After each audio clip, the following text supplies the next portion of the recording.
Hello बच्चों, Manoj Gupta academy में आपका स्वागत है। इस चैनल को सब्सक्राइब कीजिए, लाइक कीजिए और अपने फ्रेंड्स के साथ शेयर कीजिए। बच्चों, आज हम इतिहास पाठ 6 महिला और अन्य कमजोर वर्गों का सशक्तिकरण यह पाठ पढ़ने वाले हैं।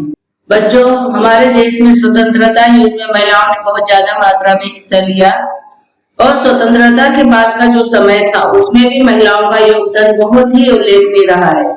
इस पाठ में हम उनके द्वारा किए गए इसी योगदान के बारे में पढ़ेंगे और जानेंगे। साथ ही महिलाओं के संदर्भ में जो कुछ कानून बनाए गए तथा अन्य कमजोर वर्ग के संदर्भ में जो कानून बनाए गए उसके बारे में हम अध्ययन करेंगे। प्रति 1000 पुरुषों में स्त्रियों का अनुपात, यानी 1000 पुरुष है तो उसमें स्त्रियां कितनी हैं, उनका अनुपात। वर्ष 1951 में 1000 पुरुषों में 946 महिला थी। 1961 में 1000 पुरुषों के अनुपात में 941 महिलाएं थी। 1971 में 1000 पुरुषों में 930 महिलाएं थी। अगर 1000 पुरुष है तो 930 महिलाएं थी। 1981 में 1000 पुरुषों में 934 महिलाएं थी। 1991 में 1000 पुरुषों पर 927 महिलाएं थी। 2001 में 1000 पुरुषों में 933 महिलाएं थी। इस आंकड़े को देखते हुए हमें यह ज्ञात होता है कि पुरुषों की अपेक्षा महिलाओं का अनुपात कम था। भारतीय स्त्रियों की परिस्थिति का अगर हम अध्ययन करते हैं तो हमारे ध्यान में यह बात आती है कि उनकी कई समस्याओं की जड़ जो है पुरुषों की मानसिकता में छिपी हुई है। आज हम 21वीं शताब्दी में आ चुके हैं, फिर भी पुरुषों की इस मानसिकता से हम मुक्त नहीं हो सकेंगे। महात्मा गांधी जी के सिद्धांत पर विश्वास करके विनोबा भावे ने भूदान आंदोलन प्रारंभ किया और इस आंदोलन में उन्होंने स्त्री शक्ति का उपयोग करवा लिया, यानी स्त्रियों में कितनी शक्ति होता है उसको उन्होंने जान लिया और उसका उपयोग करवाया। स्त्री स्वयं सेविकाएं भूदान का विचार लेकर पूरे भारत देश में पहुंची, यानी जगह जगह जितने भी भारत में देश है वहां पर हो गई। निजाम शाही और सामंती व्यवस्था को चुनौती देने वाले तेलंगाना के किसानों के स्वतंत्रता युद्ध में स्त्रियों का उल्लेखनीय सहभाग रहा। यह क्षेत्र बेगार मुक्त होने के कारण स्त्रियों को इस संकट से मुक्ति मिली। स्त्री शक्ति का प्रकटीकरण, यानी स्त्रियों में कितनी शक्ति हो उसको सामने से दर्शाना, यानी वो हमारे समझ में आना कि स्त्रियों में कितनी शक्ति होती है। जीवन आवश्यक वस्तुओं की कमी और महंगाई का सामना सबसे अधिक स्त्रियों को करना पड़ता है, यानी घर की जितनी भी सामान है लेना देना सब महिलाएं करती है। इन्हीं स्त्रियों ने वर्ष 1972 में महाराष्ट्र में संगठित शक्ति का प्रदर्शन कराए थे। समाजवादी नेता मृणाल गोरे, देखो बच्चों यह चित्र दिया गया है मृणाल गोरे का, मृणाल गोरे है। इनके नेतृत्व में मुंबई की महिलाओं ने बेलन मोर्चा निकाला था। देखो यहाँ चित्र दिया गया है बच्चों, सारी महिलाएं एकत्र हो गए बेलन मोर्चा इन्होंने निकाला था। उसका यह कारण था कि दिवाली के समय तेल, घी, चीनी, सूजी, मैदा जैसे वस्तुओं की जबरदस्त कमी पैदा होगी, क्योंकि दिवाली में सारी चीज बनाए जाते हैं, जैसे करंजी वगैरह बनाते हैं तो उसके लिए सारी चीजों की जरूरत होती है और उसी समय सारी चीज बहुत ज्यादा महंगी हो गई थी। मिट्टी का तेल महंगा हो गया। आज तो सभी के घरों में गैस है, उस समय स्टोव पे खाना बनाया जाता है और स्टोव चलाने के लिए मिट्टी के तेल की जरूरत होती है, तो मिट्टी का तेल महंगा हो गया था। इसके कारण महिलाओं ने इकट्ठे आकर हाथ में बेलन उठाया और जुलूस निकाला। इस आंदोलन को सफलता मिली और जनता महिलाओं की सामूहिक शक्ति का प्रकटीकरण से भली भांति परिचित हुआ। लोगों को यह पता चला कि महिलाओं में भी शक्ति होती है। चिपको आंदोलन, स्त्री शक्ति का रचनात्मक प्रकटीकरण वर्ष 1973 में हुए चिपको आंदोलन द्वारा दिखाई दिया। हिमालय के तलहटी वाले जंगलों के पेड़ व्यापारिक उद्देश्य से बड़ी मात्रा में काटे जाने वाले थे, यानी बहुत ज्यादा मात्रा में वहां के पेड़ जो हिमालय के तलहटी क्षेत्र वहां के जंगल कटाई होने वाली थी। इसके विरोध में चंडी प्रसाद भट्ट और सुंदरलाल बहुगुणा ने आंदोलन चलाया। देखो यहाँ पे दोनों का चित्र दिया है, चंडी प्रसाद भट्ट और सुंदरलाल बहुगुणा, ये दोनों ने मिलकर चिपको आंदोलन चलाया। इसमें स्त्रियां हाथ में हाथ गूंथ कर वृक्षों के चारों ओर घेरा डालने की पद्धति अपनाई। पेड़ों की कटाई न हो, इसके लिए वे जंगलों के पेड़ों से चिपक जाती थी और पेड़ों को बचाने का प्रयास करती थी। देखो बच्चों, यहाँ चिपको आंदोलन दिया गया है कि वहां की जो महिलाएं हैं इसे पेड़ को चारों तरफ से चिपक के घेर के खड़ी हो जाती थी ताकि कोई भी पेड़ को काट न सके।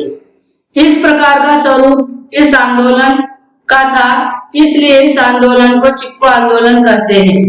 इस आंदोलन में स्त्रियों ने बड़ी मात्रा में हिस्सा लिया था। इस परिसर की कृषि अर्थव्यवस्था में महिलाओं का व्यापक सहभाग था। गौरा देवी कार्यकर्ती ने स्त्रियों में जागृति उत्पन्न की। उन्हें सुदेशा देवी और बजनी देवी का सहयोग प्राप्त हुआ। देखो बच्चों, यहाँ पे गौरा देवी का चित्र है। शराब के विरोध में आंदोलन। वर्ष 1992 में शराब के विरोध में आंध्र प्रदेश में शराब पान विरोध आंदोलन की शुरुआत हुई। बाद में इस आंदोलन को विभिन्न राज्यों में बहुत अच्छा समर्थन प्राप्त हुआ। शराब पीने की लत से घर के करता धरता व्यक्ति की असमय मृत्यु हो जाती है और परिवार के अन्य सभी लोगों पे संकट आ जाता है, क्योंकि घर के जो पुरुष होते हैं वो घर का आर्थिक व्यवस्था करते हैं, यानी पैसा लाना, उसी से घर का खर्चा चलता है, बच्चों की पढ़ाई लिखाई चलती है। और अगर उसकी मृत्यु हो जाती है तो पूरे परिवार पे संकट आ जाता है, तो कैसे पढ़ाई हो, कैसे घर का खर्चा चले। इसका सबसे बड़ा आघात परिवार की स्त्रियों को लगता है। शराब पीने की लत से दुख दरिद्रता का सामना करना पड़ता है, लोगों को दुख होता है और गरीबी का सामना, दरिद्रता मतलब होता है गरीबी का सामना करना पड़ता है। इस आंदोलन को आंध्र प्रदेश में हुए अर्क विरोध आंदोलन से लाभ प्राप्त हुआ। आंध्र प्रदेश में सरकारी नीति के परिणाम स्वरूप अर्क का मतलब होता है स्थानीय शराब, वहाँ का जो देसी शराब होता है उसको अर्क कहते हैं। विक्रेताओं ने गांव-गांव में अर्क की दुकानें खोली। गांवों की निर्धन परिस्थिति जनता शराब की आदी बन गई थी। उसी समय गांव देहात में साक्षरता कार्यक्रम चलाया जा रहा था। आंध्र प्रदेश में जब सरकारी नीति आई तो उसमें क्या उनको परमिशन मिल गया कि तुम लोग गांव में शराब की दुकान खोल सकते हैं। तो वहां पे क्या हुआ कि जो गरीब परिश्रमी लोग थे, दिन भर मेहनत करते थे, रात को दारू पी लेते थे और जिसके कारण पूरा जो गांव देहात है सभी शराब की आदी बन चुकी थी, यानी उनको रोज का रोज दारू पीना था। उसी समय गांव देहात में साक्षरता कार्यक्रम चलाया जा रहा था। इस कार्यक्रम में सीता माँ कथा यानी सीता की कहानी बताई जाती थी। इस कथा में बताया गया था कि सीता गांव वालों में जागृति पैदा करके किस प्रकार शराब की रोकथाम करती थी। इसमें सीता माँ यानी वो जो राम की सीता नहीं है, दूसरी सीता थी, एक स्त्री का नाम था सीता। वो गांव-गांव जागृति पैदा करती थी और शराब की रोकथाम करने के लिए लोगों में जागृति पैदा करके उसका शराब का रोकथाम करने का प्रयास करती थी। वर्ष 1992 में आंध्र प्रदेश के नेल्लोर जिले के दुबागुंटा गांव में 3 युवा लड़के शराब के नशे में एक तालाब में डूब के मर गए और इस घटना के बाद गांव की सभी महिलाएं इकट्ठा हुई। क्या हुआ कि युवा यानी जवान लड़के दारू के आदी बन के और नशे में जाकर तालाब में डूब के मर गए और इससे स्त्रियां जो है वहां की परेशान हो गई और वो एकत्रित हुई। उन्होंने अर्क बेचने वाली जो भी शराब की दुकानें थी वहां पर जाकर दुकान जो है बंद करवा दी। स्थानीय समाचार पत्र में यह समाचार आते ही गांव-गांव में उसका प्रभाव दिखाई देने लगा। यह आंदोलन जो है पूरे राज्य में फैल गया। इसका परिणाम यह हुआ कि जितनी भी शराब की दुकान थी, शराब बेचने की दुकान, उसके विरोध में कड़े नियम बनाए गए। अंतर्राष्ट्रीय महिला वर्ष। संयुक्त राष्ट्र संघ ने वर्ष 1975 को अंतर्राष्ट्रीय महिला वर्ष के रूप में घोषित किया था। शांति, विकास और स्त्री पुरुष समानता यह कार्यक्रम की त्रिसूत्री थी। भारत सरकार ने वर्ष 1975 में डॉक्टर फूल रेणु गुहा की अध्यक्षता में महिला आयोग का गठन किया।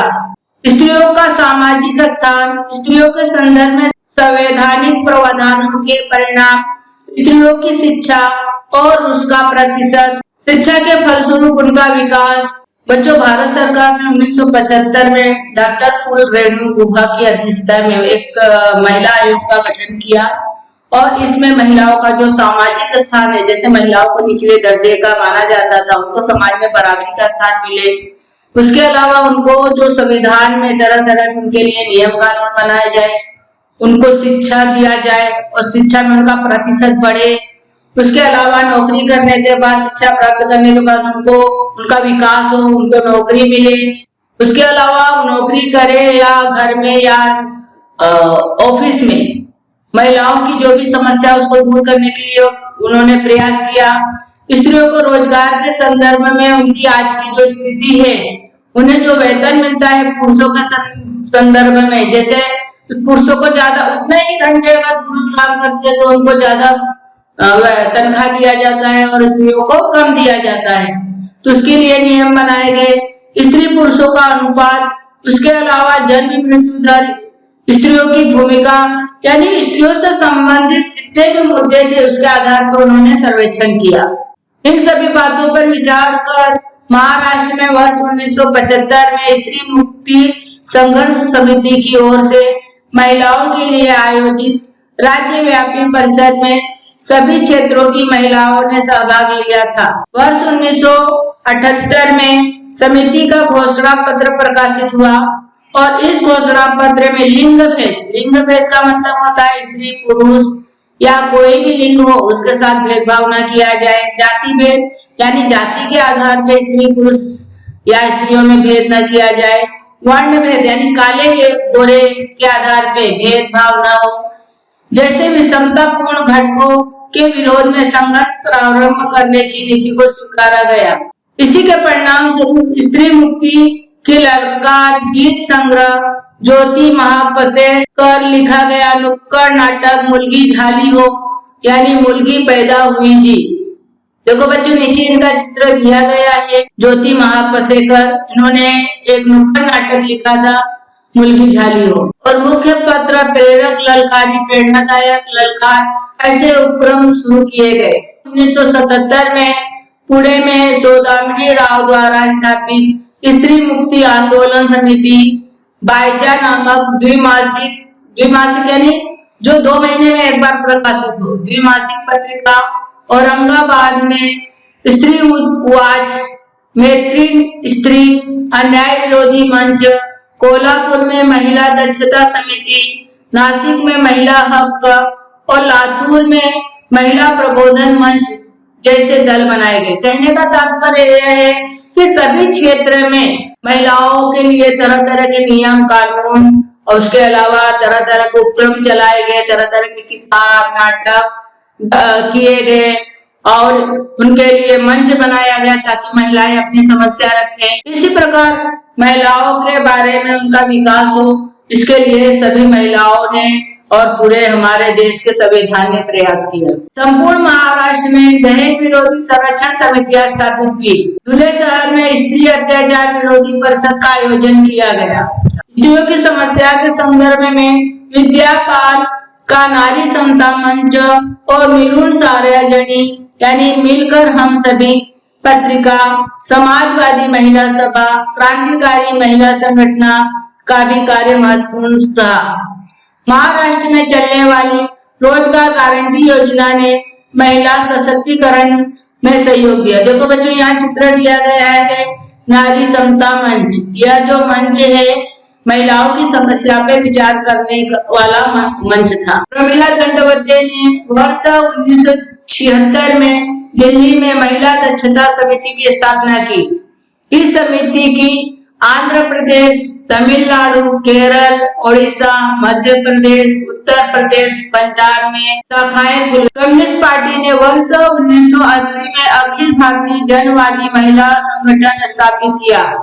इस संगठन की संपूर्ण भारत में शाखाएं खोलने के प्रयास किए गए। संगठन ने दहेज, स्त्री भ्रूण हत्या, तो मतलब तो सब लोग जानते हो कि जैसे लड़की की शादी हो गई और उसको जितना जो वहाँ की ससुराल का मांग होगा कि ये चीज दो, मोटर दो, गाड़ी दो, पैसा दो, इस तरह से अगर नहीं देते थे तो जो लड़की होती थी उसको तरह तरह से उसको उसके ऊपर अत्याचार किया जाता था। उसके अलावा स्त्री भ्रूण हत्या का मतलब होता है कि अगर किसी स्त्री के पेट में अगर लड़की है तो उसको पेट में ही मार दिया जाता है, उसको स्त्री भ्रूण हत्या कहा जाता है। घरेलू हिंसा, अत्याचार जैसी समस्या, घरेलू हिंसा का मतलब स्त्रियों को गाली देना, उसके अलावा उसको मारपीट करना, ऐसी समस्याओं पर संघर्ष प्रारंभ किया गया। महिलाओं से संबंधित विविध समस्याओं पर शोध कार्य शुरू हुआ। भारत का प्रथम महिला विश्वविद्यालय श्रीमती नाथीबाई दामोदर ठाकरसी महिला विश्वविद्यालय, देखो बच्चों यहाँ पे चित्र दिया गया है, इसको SNDT महिला कॉलेज के नाम से भी जाना जाता है। यह ऐसा कॉलेज है जहाँ पे जो महिलाएं किसी कारणवश अगर वो आगे पढ़ाई नहीं पूरी कर पाती है तो बाद में भी यहाँ पर पढ़ाई पूरी कर सकते हैं, उनके लिए यहाँ पे विशेष छूट दिया जाता है। उसके अलावा टाटा समाज विज्ञान संस्था मुंबई, सावित्रीबाई फुले पुणे विश्वविद्यालय, यहाँ पर इसका चित्र दिया गया है। उसके अलावा शिवाजी विश्वविद्यालय कोल्हापुर में महिला अध्ययन केंद्र स्थापित किए गए। देखो बच्चों यहाँ पे चित्र दिया गया है शिवाजी विश्वविद्यालय कोल्हापुर का। आलोचना और दृष्टि के नाम के केंद्रों ने भी इस समस्या के संदर्भ में महत्वपूर्ण भूमिका निभाई है। महिलाओं के संदर्भ में कानून, वर्ष 1952 के कानून के अनुसार भारत सरकार ने हिंदू स्त्रियों को गुजारा का अधिकार दिया। पिता की संपत्ति में हिस्से का अधिकार दिया गया। जैसे आप लोग को मालूम है कि पिता की संपत्ति में उसके पुत्र का अधिकार होता है, लेकिन यहाँ पर लड़कियों को भी उनका अधिकार दिया गया। जैसे अगर उसकी संपत्ति है तो संपत्ति में आधा लड़की को अधिकार मिलेगा, आधा संपत्ति लड़के को, आधा संपत्ति लड़की को मिलेगा। पिता की संपत्ति में हिस्से का भी अधिकार दिया गया। स्त्री धन पर उसे अधिकार प्राप्त हुआ। स्त्री धन यानी स्त्री के पास अगर कोई धन है तो उस पर उसको ससुराल वालों का अधिकार नहीं होगा। जो उसके पिताजी लोग उसको दहेज, उसको अगर अलग से कुछ सामान देते हैं या धन देते हैं तो उस पर उसका ही अधिकार होना चाहिए, न कि उसके घर वालों का। बहुपत्नीत्व प्रणाली समाप्त हुई। आप लोग ने देखा होगा कि पहले राजा महाराजाओं की किसी की 2 पत्नी रहती थी, किसी की 3 पत्नी रहती थी। इसी प्रकार जो बहुपत्नीत्व प्रणाली थी वो समाप्त हो गई। पुरुषों की भांति स्त्रियों को भी संबंध विच्छेद यानी तलाक का अधिकार दिया गया। पहले सिर्फ पुरुषों को ही तलाक लेने का अधिकार था, बाद में महिला भी अगर वो चाहती है कि उसको अगर किसी कारण से परेशानी हो रही है, उस पर अत्याचार किया जा रहा है, तो अपने पति से तलाक ले सकती है।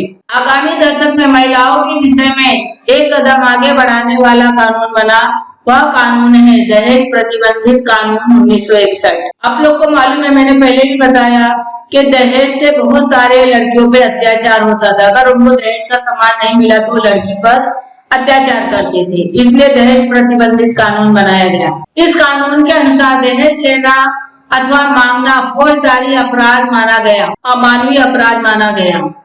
दहेज प्रथा का उन्मूलन का मतलब होता है जड़ से खत्म करना। उन्मूलन कर सामाजिक आंदोलन को प्रोत्साहन दिया गया। इस कानून के कारण दहेज जैसी जो अनिष्ट प्रथा थी उसके कारण महिलाओं को दी जाने वाली जो तकलीफें वो कम हुई। आगे चलकर महिलाओं को प्रसूति अवकाश प्राप्त करने वाला प्रसूति सुविधा अधिनियम अस्तित्व में आया। देखो बच्चा, जैसा अगर स्त्री है, अगर वो किसी बच्चे को जन्म दे रही है तो वो शारीरिक दृष्टि से कमजोर हो जाती है और बच्चों का भी देखभाल करना होता है। बच्चे छोटे रहते हैं, उनको दूध पिलाना, उसके अलावा उसका देखभाल करना। तो अगर उसको नौकरी पे जाना है या कहीं आना जाना तो उसको बड़ी समस्या हो जाती है। तो उसके लिए कानून बनाया गया है। महिलाओं को पहले 3 महीने का उनको छुट्टी दिया जाता था और उनको पूरा पगार दिया जाता था ताकि वो अपना और अपने बच्चे का देखभाल कर सके। और अब इसको बढ़ा के 6 महीना उनको छुट्टी दिया जाता है वेतन के साथ। तो इस प्रकार का मैटरनिटी बेनिफिट एक्ट 1961 में अस्तित्व में आया। इससे क्या हुआ, उनको जो प्रसूति सुविधा मिली और बच्चे की देखभाल अच्छी तरह से होने लगी। इस अधिनियम द्वारा महिलाओं को प्रसूति अवकाश का अधिकार प्राप्त हुआ। दहेज प्रथा के विरोध में जागृति। यद्यपि भारत में दहेज प्रतिबंधित कानून लागू है, फिर भी समाचार पत्रों में ऐसे समाचार अवश्य छपते हैं जैसे रसोई बनाते समय पल्लू में आग लगने से महिला की मृत्यु अथवा कपड़े धोते समय पैर फिसल के कुएं में गिरने से महिला की मृत्यु। इन घटनाओं की गहराई में जाकर जांच पड़ताल करने पर दहेज का कारण कई बार प्रकाश में आया, यानी इसकी जांच पड़ताल करके पता चला कि वो अपने से नहीं चली या वो उसको कुएं में नहीं गिरी है, बल्कि दहेज के कारण उसके घर वाले ने उसको जला दिया है, कुएं में ढकेल दिया। इस प्रथा को लेकर पुलिस प्रशासन, न्याय व्यवस्था ने अपनी भूमिकाएं स्पष्ट किए। इसका परिणाम यह हुआ कि लोगों में जन जागृति हुई। इसी के परिणाम स्वरूप वर्ष 1984 में दहेज प्रतिबंधित सुधार अधिनियम अस्तित्व में आया, यानी यह जो नियम है, यह कानून बनाया गया। वर्ष 1988 में 2209 महिलाएं और वर्ष 1990 में 4835 और वर्ष 1993 में 5377 महिलाएं दहेज की शिकार बनी। इसका मतलब ये हुआ कि धीरे धीरे ये दहेज प्रथा बढ़ता ही जा रहा है। इन आंकड़ों को देखें तो दहेज समस्या की ज्वलंतता हमारी समझ में आ सकती है, यानी ये जो प्रथा अभी भी पूरी तरह से खत्म नहीं हुई है। देखो बच्चों, यहाँ पे चित्र दिया गया है। इसमें दहेज के कारण उसके घर वालों ने, उनको अगर वो पूरा सामान नहीं मिलता है तो उसके घर वाले उसके ऊपर अत्याचार करते हैं, यहाँ तक उसको जला देते हैं या जान से मार डालते हैं। इसके आगे का भाग हम नेक्स्ट वीडियो में देखेंगे।